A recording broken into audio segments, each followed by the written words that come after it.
Ici, la Voix de l'Amérique.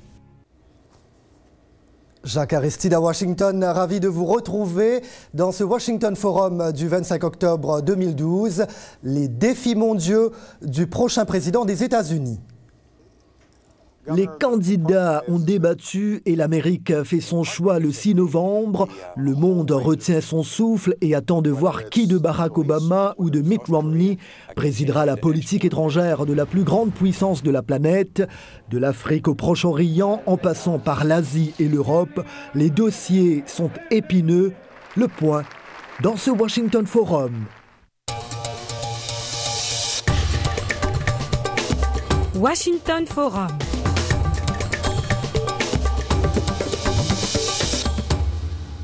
Bonsoir et merci de votre fidélité à la Voix de l'Amérique et à Washington Forum. Mais d'abord, un résumé de l'actualité en 1 minute. Nous retrouvons Nicolas Pinou. 60 secondes dans le monde. Bonsoir Jacques, bonsoir à tous. À la une, cette semaine, la déchéance pour le cycliste Lance Armstrong, les Syriens qui espèrent un cessez-le-feu alors que les musulmans d'Afrique attendent la Tabaski. On commence par la Guinée-Bissau où des hommes armés ont attaqué une base militaire. Au moins 6 assaillants ont été tués. Les autorités ont dénoncé une tentative de coup d'État soutenue par l'ancien Premier ministre et le Portugal. Ces derniers ont démenti. On continue ce tour d'horizon de l'actualité. La direction, le Bénin. Yahi Boni a-t-il échappé à un empoisonnement? C'est ce qu'affirme la justice béninoise. Mis en accusation, notamment l'homme d'affaires Olivier Talon, mais aussi un ancien ministre et le médecin personnel du chef de l'État béninois. Des mandats d'arrêt ont été délivrés. Fin de partie pour Lance Armstrong. Le coureur américain s'est vu dépossédé de ses 7 Tours de France par l'Union cycliste internationale qui l'a radié à vie du cyclisme. Le coureur est soupçonné de s'être dopé durant sa carrière. Dans le reste du monde, le médiateur international Lakhdar Brahimi annonce avoir obtenu l'accord du régime et des rebelles pour une trêve en Syrie pendant la fête musulmane de l'Aïd el-Kébir. Le groupe islamiste Front al-Nosra a déjà rejeté le cessez-le-feu. Enfin, souhaitons une bonne fête de la Tabaski à tous les fidèles de la Voix de l'Amérique. Et je rappelle que pour en savoir plus sur le Mali, la Voix de l'Amérique donne rendez-vous sur malione.com. Ce projet vous propose un bulletin d'information de 3 minutes sur le Mali du lundi au vendredi. Mali One est disponible sur téléphone portable et sur Internet. Les dernières nouvelles du Mali sur malione.com. Voilà Jacques, ce qu'on pouvait retenir de l'actualité cette semaine. Je vous souhaite une bonne émission. Merci bien Nicolas et à très bientôt. C'était le 3e et dernier duel télévisé entre Barack Obama et Mitt Romney. Un débat suivi de près lundi dans le monde entier. Mais l'Afrique a à peine été mentionnée, tandis que l'Europe était totalement absente. Après 4 ans dans le bureau ovale, le président sortant a défendu son bilan en politique étrangère, le démocrate Barack Obama. Ma première mission en tant que commandant en chef, c'est de garantir la sécurité des Américains. Nous avons mis fin à la guerre en Irak et recentré notre attention sur ceux qui nous ont attaqués le 11 septembre 2001 et le chef d'Al-Qaïda a été éliminé. De plus, nous sommes en mesure de mener une transition responsable en Afghanistan en veillant à ce que les Afghans assurent leur propre sécurité. Cela nous permet de reconstruire des alliances et de nous faire des amis à travers le monde afin de combattre les menaces futures. Barack Obama, en contre-attaque, le candidat républicain a critiqué la perte de leadership des États-Unis. Pour Mitt Romney, le terrorisme est loin d'être décimé. Des membres d'Al-Qaïda se sont emparés du nord du Mali. L'Égypte a élu un frère musulman à la présidence. Bien sûr, la plus grande menace reste l'Iran, 4 ans plus proche de son objectif nucléaire. Je félicite le président d'avoir éliminé Osama Ben Laden et de s'en être pris aux dirigeants d'Al-Qaïda. Al-Qaïda ne se cache pas. Ce groupe, déjà présent dans une douzaine de pays, représente une grave menace pour nos amis, pour le monde, l'Amérique, à long terme. Et il nous faut une stratégie complète pour lutter contre ce type d'extrémisme. Mitt Romney, voilà pour le dernier débat présidentiel sur la politique étrangère, mais qui a dérivé sur l'économie américaine. Ce qui nous intéresse dans ce Washington Forum, ce sont les grands défis qu'aura relevé le prochain locataire de la Maison-Blanche. Alors, sans plus tarder, entrons dans le vif du sujet avec nos invités. J'accueille le professeur Mohamed Bodge de la faculté d'histoire de Manhattanville College à New York. Tout un plaisir de vous retrouver, professeur. Comment ça va ? Ça va très bien, c'est mon plaisir aussi.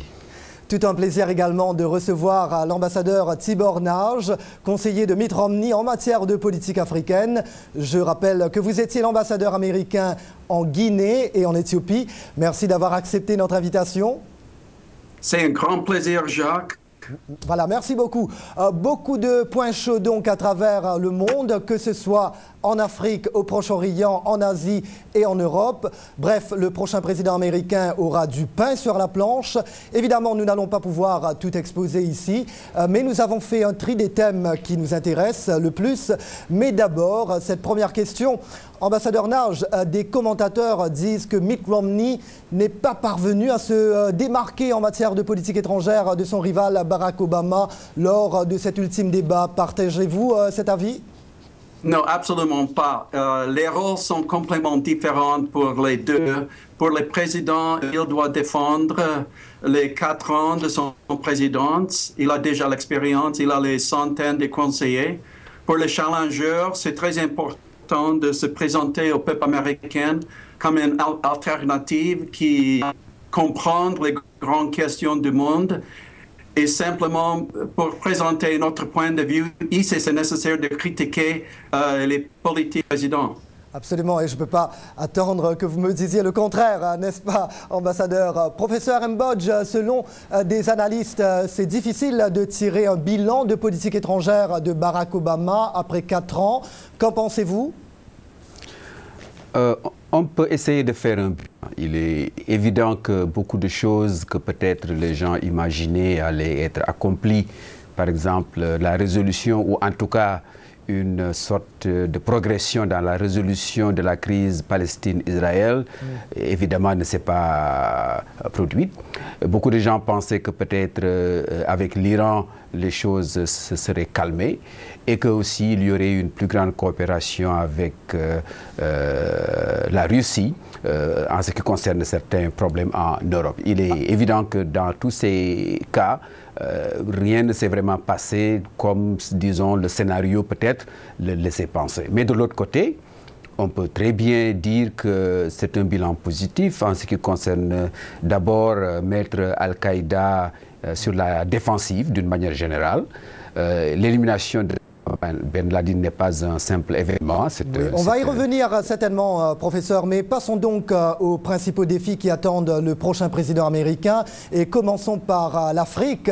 La montée fulgurante du terrorisme au Sahel, vous le disiez, professeur, le Nord Mali occupé par des islamistes armés, région devenue l'Afghanistan de l'Afrique, selon Mahamadou Issoufou, président du Niger.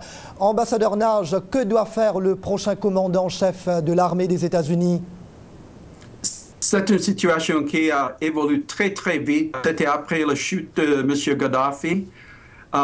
Nous qui connaissons l'Afrique, nous connaissons que c'est un problème historique, mais maintenant, il y a quelques groupes radicaux terroristes qui sont en train de coordonner et c'est une grande région de l'Algérie, du Mali, Niger, même au Nigeria avec Boko Haram. Pour le prochain président, ça sera très très important de coordonner les buts avec CEDEAO, avec l'Union africaine, même avec tous les pays de voisins, spécialement spécialement avec le gouvernement à Bamako, mais il faut faire quelque chose et très très vite. Voilà, justement, action coordonnée. Professeur Mbodj, selon l'ONU, est le chef du commandement militaire des États-Unis pour l'Afrique, AFRICOM, le général Carter Ham. Les organisations terroristes qui sévissent sur le continent africain, Al-Qaïda au Maghreb islamique, AGMI, le groupe nigérian Boko Haram et les Shebab somaliens ont déjà tissé des liens entre elles. Récemment, des sources sécuritaires ont même parlé de liens avec des groupes en Égypte et en Libye, surtout après l'attaque de Benghazi. C'est donc l'international du terrorisme qui s'est installé en Afrique. Comment le prochain président américain peut aider à combattre cette évolution dangereuse? Oui, on a même mentionné que peut-être même la Côte d'Ivoire, les perdants, le camp Gbagbo essaierait de se rapprocher donc, de ce groupe-là. Je pense que l'Algérie doit jouer un rôle beaucoup plus important qu'elle ne le joue actuellement. Je crois que la politique étrangère américaine doit cibler l'Algérie pour la ramener à jouer un rôle positif et de ne pas simplement se positionner comme actuellement un pouvoir qui se frotte les mains de ce qui se passe dans le nord Mali. Deuxièmement, il faudrait effectivement mettre des moyens symboliques d'abord, mais aussi économiques et militaires pour l'ECOWAS, pour l'Union africaine, et faire en sorte qu'à ces menaces, il y ait une réponse vigoureuse, militaire, mais aussi politique, mais aussi sociale, de sorte non seulement à contenir d'abord ce mouvement, mais aussi l'éliminer. Imaginons un seul instant si ce mouvement... on parle du Mali, et évidemment, je suis du Sénégal, donc c'est très proche de moi. Mais imaginons que Boko Haram et donc tous ces groupes puissent isoler et exploser le nord Nigeria, ce que cela entraînerait comme conséquence. Voilà. Moi, quand j'étais jeune, je voyais des réfugiés biafrais à Dakar qui ont marché du Biafra à Dakar pour chercher de quoi manger. Donc, on peut parfaitement imaginer ce genre de scénario se produire à nouveau. Absolument, on ne peut pas imaginer. Professeur, parlons d'un autre dossier chaud en Afrique, la guerre sans fin dans l'est de la République démocratique du Congo. Un groupe d'experts de l'ONU continue d'accuser le Rwanda et l'Ouganda, malgré leurs démentis, d'aider les rebelles congolais du M23. Situation inextricable sur fond de drame humain. Ambassadeur Nage, hormis les sanctions, y a-t-il autre chose que les États-Unis peuvent faire ?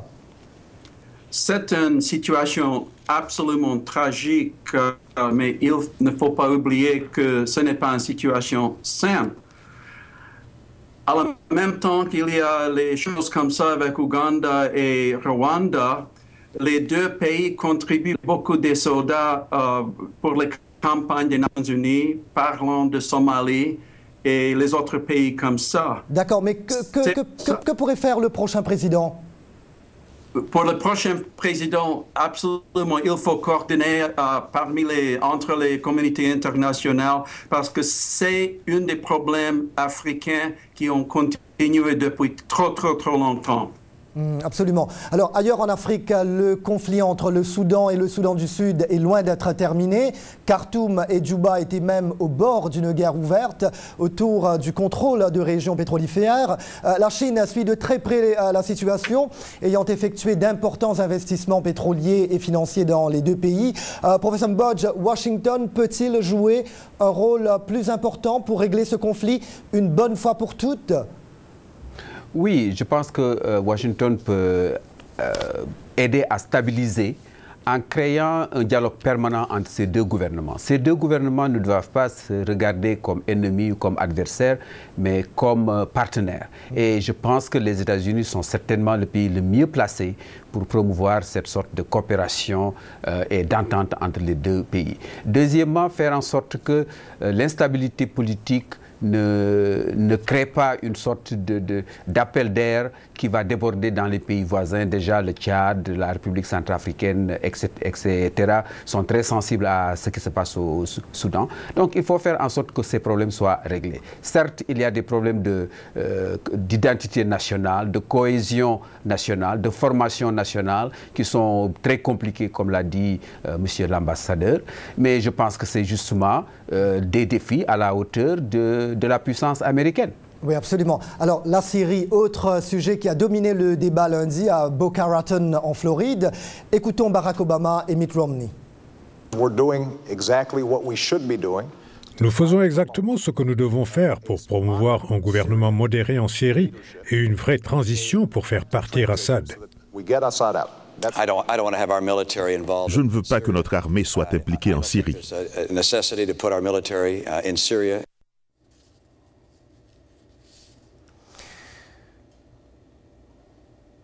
Bref, voilà, nous avons entendu presque les mêmes arguments des deux candidats sur cette crise syrienne. Ambassadeur Narj, pensez-vous que le prochain président américain devrait peser de tout son poids pour trouver une issue à cette crise? Absolument. Le président Assad va partir. Nous attendons malheureusement trop longtemps pour réagir énergétiquement. Pour la Turquie, c'est un désastre. Les voisins comprennent bien qui sont les groupes qui sont positifs, qui sont les groupes qui sont négatifs. Comme M. Romney a dit, il faut fournir les armements pour les groupes de détruire les chars, les avions syriens. Chaque jour, c'est un désastre, il y a les morts, il faut agir vite. Abordons le dossier Iran à présent. Je vous propose d'écouter ce que Barack Obama et Mitt Romney avaient à dire à ce sujet.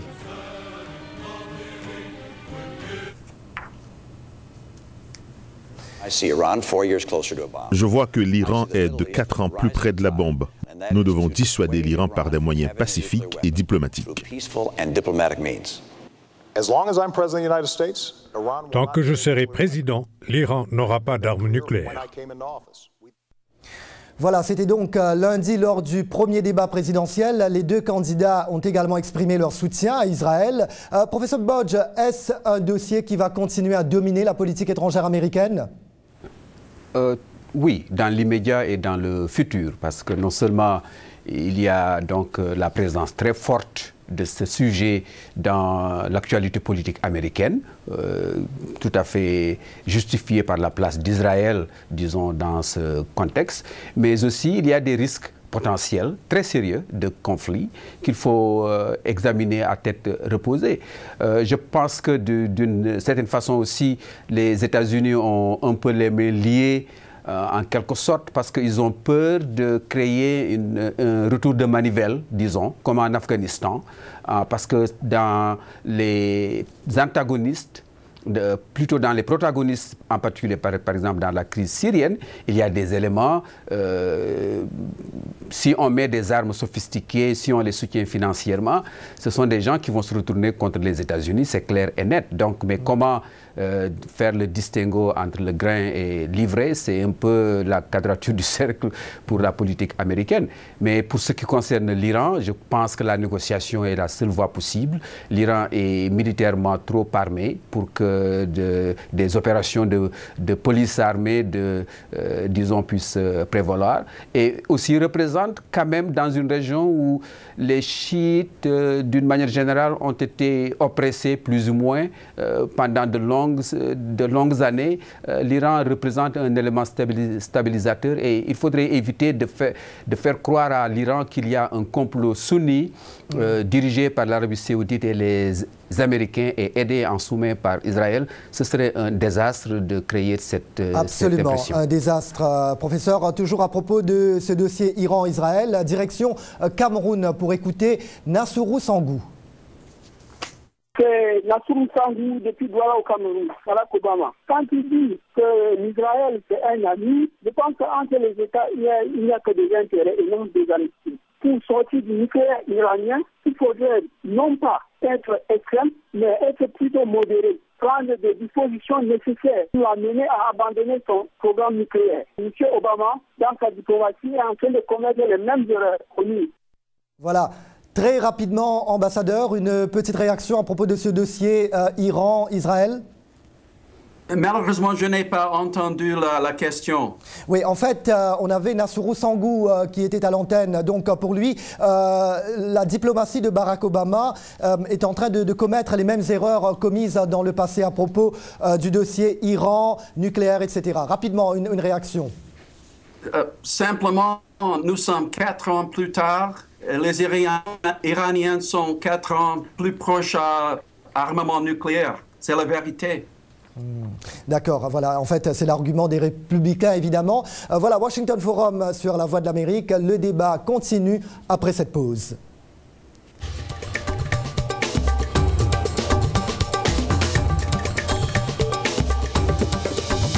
Faites connaissance avec la nouvelle équipe de Washington Forum. Avec Jacques Aristide à la présentation, Nico et Morgane vous proposent les nouvelles. Robert explore en profondeur les sujets affectant votre vie. Et Décoller avec Roger qui jette un regard amusant sur votre monde. Washington Forum sur la Voix de l'Amérique. Retrouvez-nous à la télé, la radio, sur Internet et sur votre portable.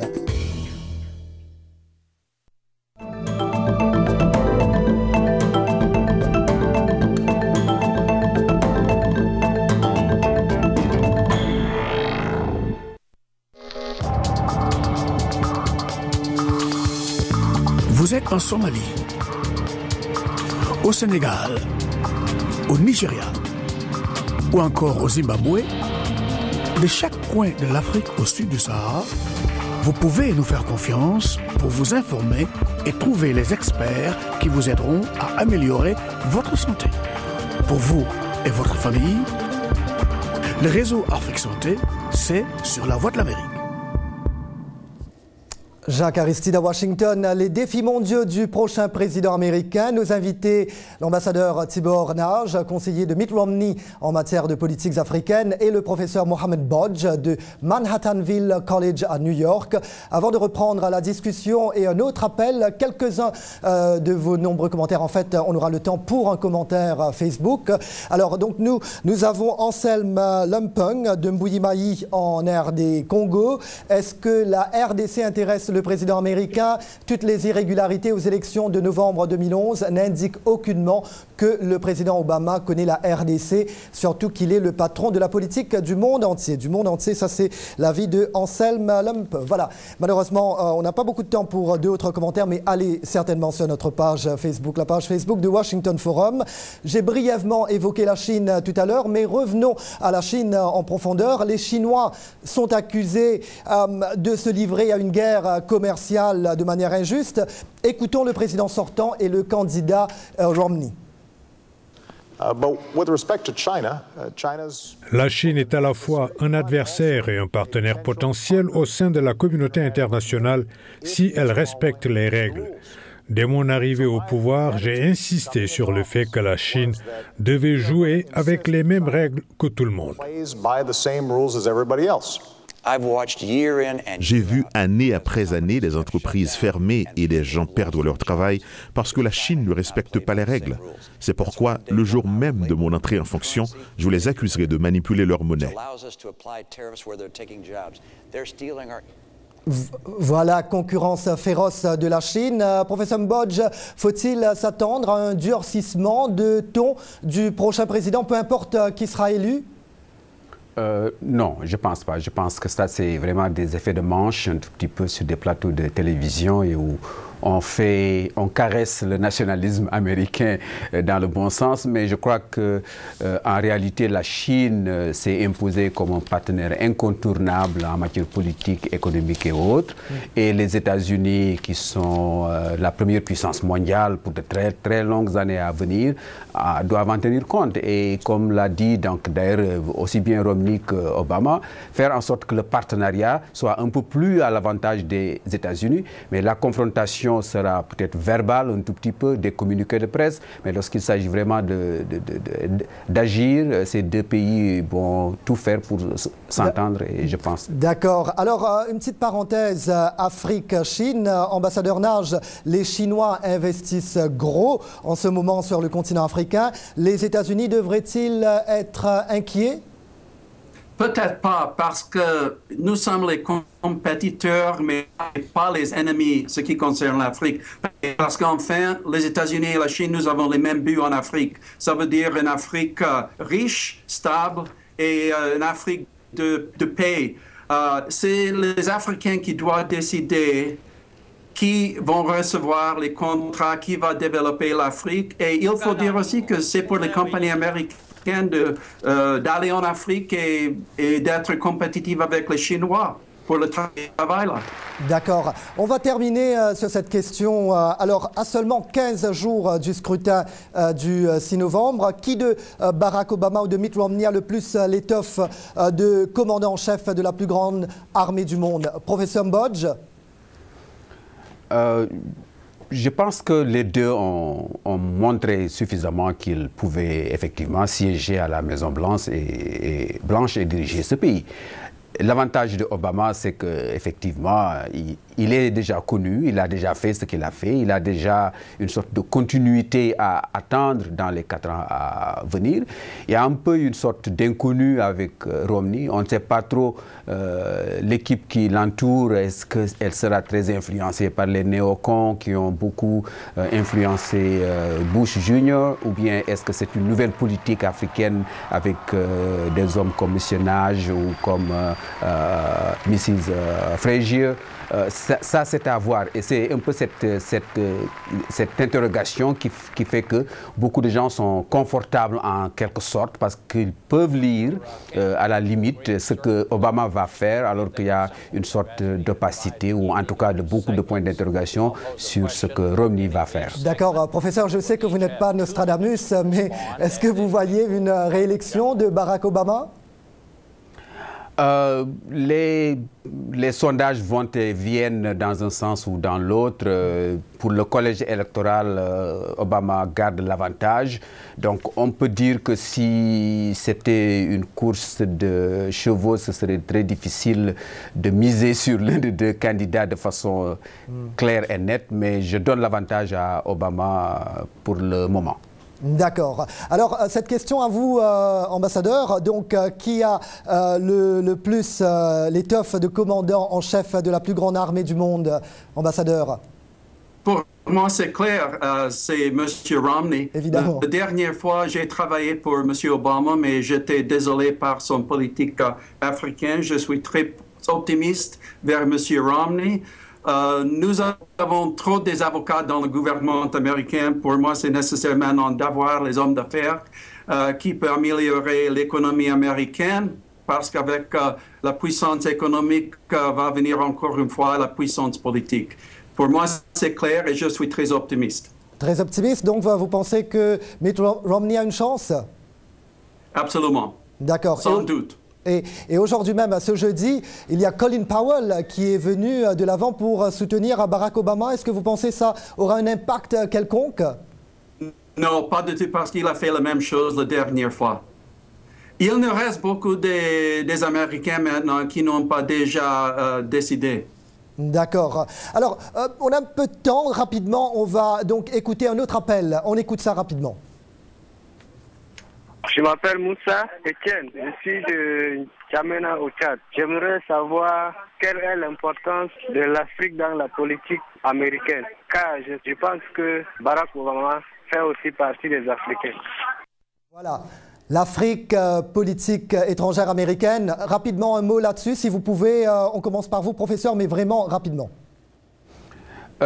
C'est certes la symbolique de Obama avec un père kényan fait que beaucoup d'Africains le regardent un tout petit peu comme leur fils, comme leur frère. Mais la réalité, c'est qu'il est le président des États-Unis et de ce point de vue-là, seuls les intérêts américains d'abord.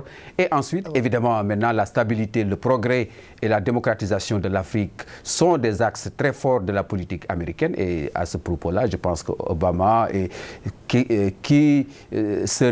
qui sera à la Maison-Blanche, donc va aller dans le même on sens. aura l'occasion d'y revenir. Merci bien, professeur. Voilà, c'est sur cette note que nous terminons ce débat. Mille merci au professeur Mohamed Bodj de la faculté d'histoire de Manhattanville College et à l'ambassadeur Tibor Nage, conseiller de Mitt Romney en matière de politiques africaines. Avant de vous quitter, un rappel, si vous voulez tout savoir sur le Mali, allez sur malione.com. C'est un bulletin de 3 minutes sur le Mali que vous propose La Voix de l'Amérique. Mali One est disponible sur téléphone portable et sur Internet. Les dernières nouvelles du Mali sur malione.com. Voilà, Washington Forum prend fin ici. Merci donc à nos deux invités. Merci à vous, chers amis de La Voix de l'Amérique. Merci de nous avoir accueillis chez vous. C'était Jacques Aristide à Washington. Je vous dis à très bientôt. Take care.